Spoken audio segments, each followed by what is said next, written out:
Hi friends, మనం ఈరోజు పెసరపప్పు చిర్రాకు పప్పు చేసుకుందాము. ముందుగా అయితే మనం పెసరపప్పు డ్రై రోస్ట్ చేసుకుందాము. అరకప్పు పెసరపప్పు డ్రై రోస్ట్ చేద్దాము.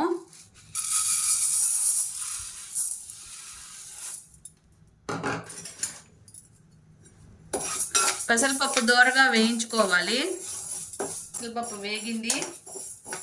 ఇలా వేయించుకోవడం వల్ల పెసరపప్పులో ఉండే జిగురుతనం తగ్గుతుంది ఫ్రెండ్స్. టేస్ట్ బాగుంటుంది పప్పు. పెసరపప్పు శుభ్రంగా 2 సార్లు కడిగాము. తగినన్ని నీళ్లు వేద్దాము.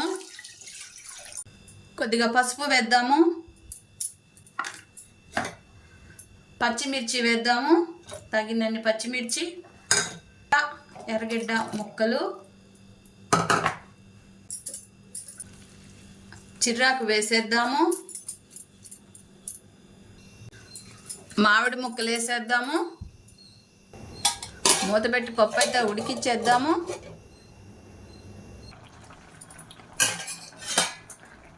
ఫ్రెండ్స్, పప్పు అయితే ఉడికింది. ఫ్రెండ్స్, ఈ పప్పులో నీళ్ళు కొద్దిగా వంచేద్దాము.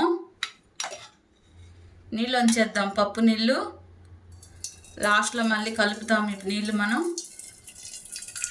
ఈ నీళ్ళు ఉన్నందువల్ల పప్పు సరిగా మెదగదు ఫ్రెండ్స్. పప్పు నీళ్ళు వంచి పక్కన పెట్టుకోవాలి. ముద్దకంతో మెదిపేద్దాం ఫ్రెండ్స్.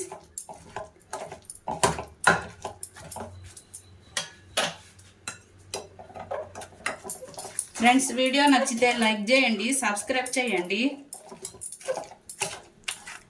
ఫ్రెండ్స్, పప్పు అయితే మెదిగింది. ముందుగా మనం తీసి పెట్టుకున్న నీళ్లు వేసేద్దాము. పప్పు నీళ్ళు ఫ్రెండ్స్, ముందుగా మనం తీసి పెట్టుకున్నాం కదా, ఆ నీళ్లు వేసేద్దాము. పెసరపప్పు చిర్రాకు పప్పు ఫ్రెండ్స్ చాలా బాగుంటుంది, చాలా టేస్ట్గా ఉంటుంది.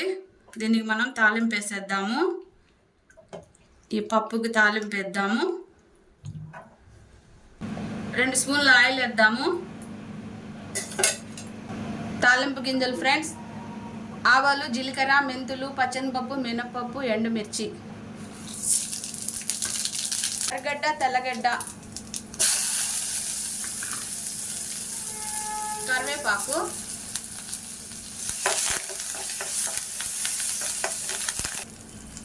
కొద్దిగా ఇంగువ వేద్దాము. చిటికెడు ఇంగువ. ఈ తాలింపు పప్పులో వేసేద్దాము. ఫ్రెండ్స్, వీడియో నచ్చితే లైక్ చేయండి, సబ్స్క్రైబ్ చేయండి.